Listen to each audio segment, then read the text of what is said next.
Na kada fagi. Afan posta di moji. Afan posta di moji eji peke we mara. Onye be ka ebu. Nollywood state. Okay, biko kedu onye kidnapper akwa ọkụkọ n'ọba? Mubem. Eh? Mono mubem o. Dị n'ụmụ gị. Ego one ka ọ kwụrụ gị? 40 million. Okay. Mbọsị agba budi dara akụnyere. Louder. Mbọsị agba budi dara akụnyere eso nje dịrị. Like onye bụ ndị onye na onye? Onye lidiri anyị bụ Chukwuese. Chukwuese? Onye ebe? Onye bụ steeti. Okay. Kọrọ anyị mere that day. Please, if you are visiting my YouTube channel for the first time, subscribe with us and turn on your notification button. Hello, dear friends. Welcome to Magnetic Gist TV. Good morning, good afternoon, good evening, depending on your time zone. Today being 21st of October 2025, we are bringing this news live and direct for the stables of Magnetic Gist TV. Here is the news in details. You know, last 2 days ago, the security in Anambra State, Aguneshemba, they invaded one of the kidnappers' camp. And you know, one of the leaders of that kidnappers' camp is small from Ebonyi State. They captured that guy like 2 or 3 weeks ago in one of the crossfire they have with Aguneshemba security. So they captured the guy and they have kept the guy in their custody for a very long time. Now they are using the guy to ransack all their kidnapping camps they have in Anambra State, most especially in Ashara. So this is it is indeed a successful operation, and they have gathered more information concerning the kidnapping gang, how they operate, where they have their camps, and who are their sponsors and their leaders. So in this video, you can see that that's more of a guy confessed that they are the one that buy Dollar Akunyele's husband, CHIKE Akunyili. And this guy and the other one as well admitted that they are the one that kidnapped AKWA. You know, that time they kidnapped AKWA in his hotel in Oba, and AKWA paid ransom of 40 million naira. Na kada fagi. Afan posta di moji. Afan posta di moji eji peke we mara. Onye ebe ka ebu. Nollywood state. Okay, biko kedu onye kidnapper akwa ọkụkọ n'ọba? Mubem. Eh? Mono mubem o. Dị n'ụmụ gị. Ego one ka ọ kwụrụ gị? 40 million. Okay. Ka e kidnapper Porsche. Mubem. Gbagbuo isi mmadụ na hotel ya. Mubem kidnapper punch. Ụmụ gị. Ego one ka ọ kwụrụ? Amara m ego na ọ kwụrụ. Okay, what of ọbụkwa nnụnụ ọgụdị ndị security? Na ntu isi ya nọ na kedu? Ya bụrụ anyị nwajiri ndị security dịka esi ugwu anyị na ndị security bụ ndị izu na anyị gbuo ha. Ya bụrụ anyị nwajidere anyị ga-egbugo since.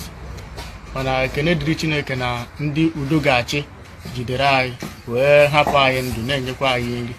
So ekene ka m na-enye.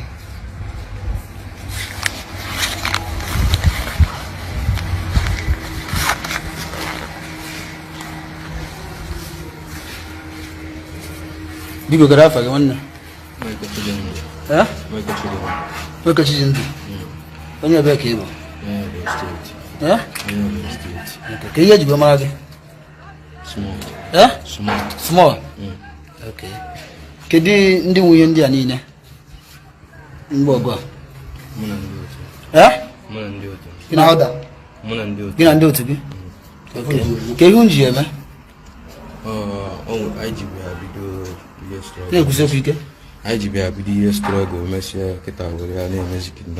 Okay, we're in a kidnapping. Okay, like how many places came into operation? Isn't it the checking point? With the Mbọsị agba budi dara akụnyere. Louder. Mbọsị agba budi dara akụnyere eso nje dịrị. Like onye bụ ndị onye? Isn't it the checking point?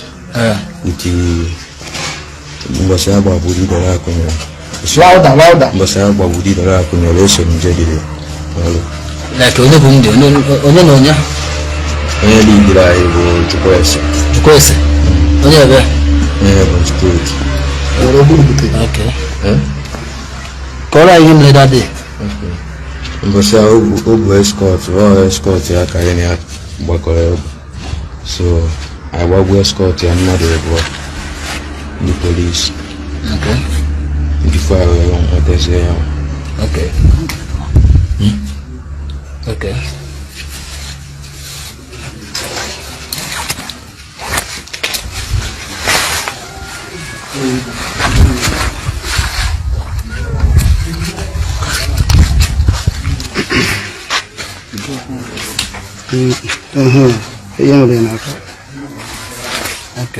Ke ihe mere n'aka biko ka ezi afọ ga n'ụwa. Onye Igbo. Onye ya na-etu gị. Ya na-etu mbọ nwanta. Ọgba nta agụ. Ke biko onye gị gwa ihe mere gị n'aka ga. Ọ mgbe ndị agụ na-eche mbọ abịa na be m. Yeah. Abịa mụ na mbọ gbọwazi egbe. Okay. Ọjọọ tiri mgba atụtazi m n'aka. So ime ofe ka ị na-akpọrọ ibe gị na? Yes sir. Okay, ime ofe abụbe gị? Yes sir. Okay. So onwe ihe ọzọ ị nwere ike ịgwakwu anyị mụọ? Okay. Trafo onye bụ ọgabiri ife. Kedu ha mana ejiji nwunju nwetacha tools ndị a niile? Kedu afọ ọga gị? Mosquito? Yes sir. Okay, mosquito ahụ onye ebe ka ọ bụ? Ebonyi State.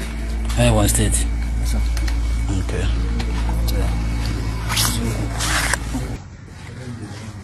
Aka m na-azọ ndụ na-azụsi ndụ ike kama na-afụrụ iketa ubi ele ọba.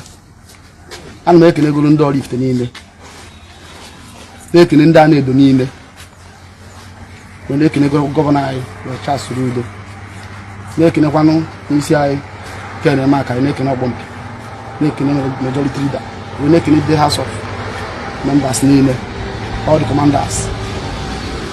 Enwere m ọtụtụ okwu mana ife m kwudere na onye ọ na-eme ife ọjọọ ya wepụ aka n'ife ọjọọ. Ọ dụrọkwara amụ mma wekpọrọ isi na ahụ kama na mara na mmadụ abịa bụrụ nne m si m nye ya ego were etu aha dụrọ ọ nwoke ịbụ ka mbụ wọnsụ ka a na-anwụ ada anwụrụ ugboro na-abụ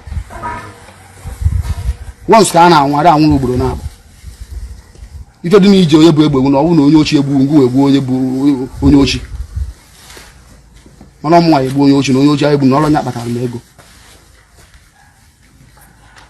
O nwere one of my boy ndị agbagburu bụ iwe m the key one of my boy ọ na obi na-agbali m ọdụrọ m mma mburu egbe ọdụrọ m mma mkpara egbe aka the key one of my boy ọdụrọ m mma mkpara egbe aka for just no reason ọ bụghị egbe nwere ihe mere agbali edebe na bịa dụrọ m mma mana ana m ekene gọvanọ Anambra steeti ife nkwudelu na onye ọbụla na-eme njọ wụpụ aka na njọ na njọ adịrọ mma. Onye ọbụla na-eme njọ towepụ aka na njọ na njọ adịrọ mma. Bịa nne bịa na ebe a kele afa gị amala onye lauda amala okwu dere pepe ime onye a amara m ya mana ọ mgbe m fere ya ka m bịarụ mara ya ọ mụbe m si n'aka m wee pụọ mfe gbagbu ụdị onye ana m arịọ ya biko ya gbaa afọ m anya mmiri juru m anya mgbe chi gosiri m ya ama ya na gọọmenti ha biko na-arịọ m biko ọ mụbe m si n'aka m nke mere ya bụ ndị otu onye a na-ebe a biko gbaghara. Ndị otu onye nke ọkada afịa? Ndị otu ọgbanta onye nke a gbagburu di onye a gbagbu ụdị onye a iwe gị gwa ya afa ndị nke ọzọ ma ọsọ gbanta afa ndị nke ọzọ bụ nke a na-akpọ mosquito ezigbote afa ya bụ Ugochukwu ụtọ onye Ebonyi steeti na onye nke a na-akpọ Mok 12 na onye nke a na-akpọ Emeka na onye nke a na-akpọ Green. Ndị Ebonyi ka ha bụ mana ọ na-afụgo na ọ na-agbagbugo die ọ ya ka nna ya biko ya gbagharụ akwado ụnụ mma kịta kwefe obere nwoke n'aka ọ dịrọ m mma maka ọ bụrụ na ọmụa na ọ ga-ewute m na anụ ma yọ biko ịgbagharụ ya biko ya gbagharụ nọọ ihe ebre wọchịrị anyị wee sị na anyị bụ ndị sekuriti anyị kpọọ ha ndị zoo nọọ ya ebe mmeri elu ya biko ya gbagharụ biko anụ ma ya ka ndakwa na n'ahụ Igbo niile na-aja na gọvanọ anyị. Ana m ekele ụmụ Igbo niile ebe onye a nọ na ọkụ na-enye ife na-eke n'ọnụ. Agwa m na ọ dọrọ amụ m wekpọrọ isi na ọnwụkwara onye kidnapper nwanne narị ya ego gbuo ya ọ dị ya mma n'obi ama na nke a wutere m o wutere so much o je gote ife n'ilo nwaazị agbali ya isi ya mente eme imo o wutere so much edra mụ mma wee were ife a n'aka obi adọrọ m mma o mana onye ọna na-eme njọ wụpụ aka na njọ na njọ adọrọ mma onye ọna na-eme njọ wụpụ aka na njọ na njọ adọrọ mma ọ bụrụ na fa jidere mmadụ nara ihe ego rapụ ya ndụ nọ na ijidere egbuo for not reason o nwere ife ome mana ihe m kwuru na ome njọ na njọ ya akwụ ome mma na mma na akwụ ana m ekele ụmụ Igbo niile kwuo na anyị Igbo ya adịrị mma anyị Igbo ya adịrị mma ha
But today, luck has run out of them. They have been captured and in the custody.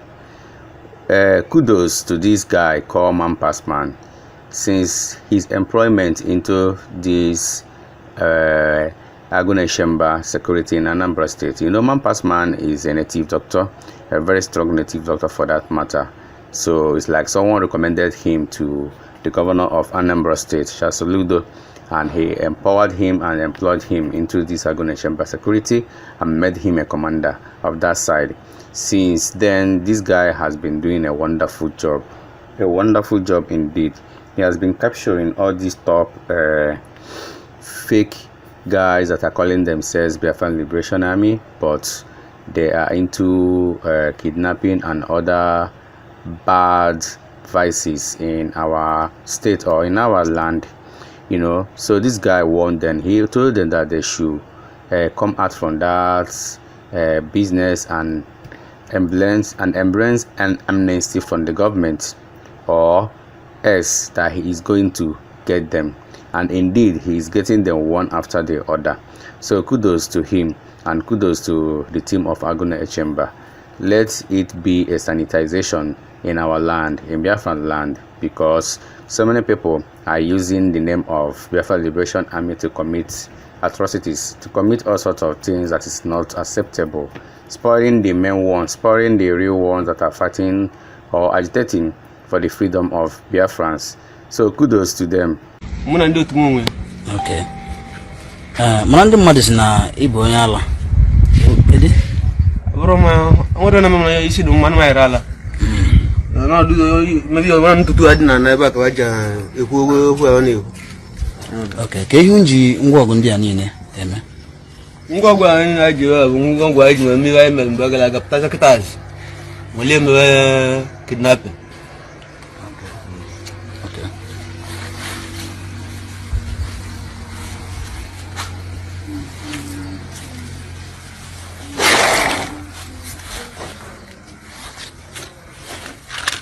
Na kada fagi. Afan bosta di moji.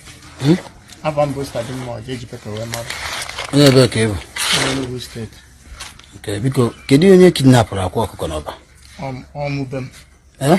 Mono mubem o. Gịnị mụ mbe? Ego ne ka ọ kwụrụ gị? 40 million. Okay. Ka kidnapper Porsche.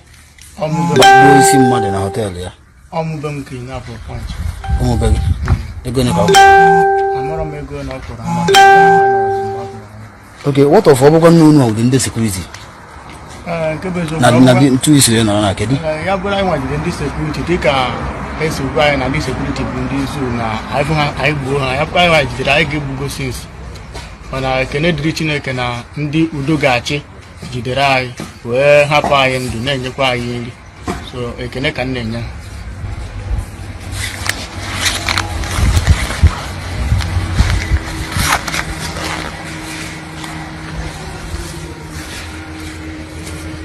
Bigo Garafa, the one. Eh? Wake a chicken. When you're back here. Yeah? Okay, you go, Marty. Small. Eh? Small. Okay. Kedi ndi uyendi anine. Ngogwa. Eh? Ina oda. Ina ndio tubi. Okay. Kelunji eme. Now listen to me. One of these two people, Harrison, one issue and them from Delta State, and Mampasman from Orifite, Anambra State. These people need to be protected with all cost. These people need to be praying for every day. Every day, na robuna ge na waporo foji, na waporo famanya, na ebelo fe ebele. Okay, for these two people. Okay, for these two people, na wafa Mampasman and Harrison one issue. Need the katota kuwa de todiku kafa. Adikwo kafa di 6. 6 plus 6 or 12. We need them 12 in this southeast. I know that they will not be recognized because they are not practicing Christianity. Or are they metakunusi alike? Are you these two people are we see if we empower these two people, they will do more better than Very Dark Man. Because the difference between them and Very Dark Man is that Very Dark Man is someone of thought. He talks too much, zero action. So sometimes in life, all case is not about a mountain camera. They talk. Sometimes some case need action. No workings. We know. Very Dark Man every day go to talk every day. Though it's good, though what he's doing is good. After all, he's creating awareness. Are you getting me? He's creating awareness, but it's good. It's better than why taking action. Just they create the awareness, they take action. You see, Mampasman and Harrison one issue. These people need to be protected. Since Harrison Bido all activists in his own activist work, his own is one of a kind. He's in the take. All one the same thing with Mampasman. Keta ka Mampasman na-egosi na true afa akpọ ya ka ọ na-aza nwoke kari nwoke. True Mampasman passman. Nwoke kari nwoke go do obolo go come. Ekwupu m mgbọsị a na-ejide ndị kidnapper kubekwusi ojidekwa ọzọ ekwukwa nọkwa ndị ojidekwa ndụ and ọ na-ejide ọ na-egosi with proof nekwa camp. Oh God.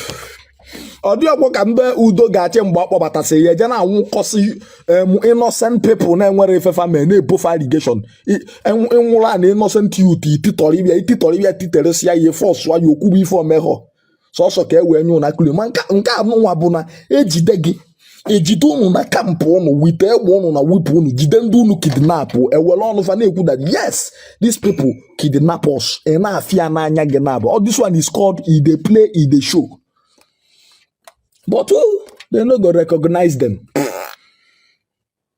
You think say these people government go like them? Upe. See, these people they are even spoiling work for them, for the people.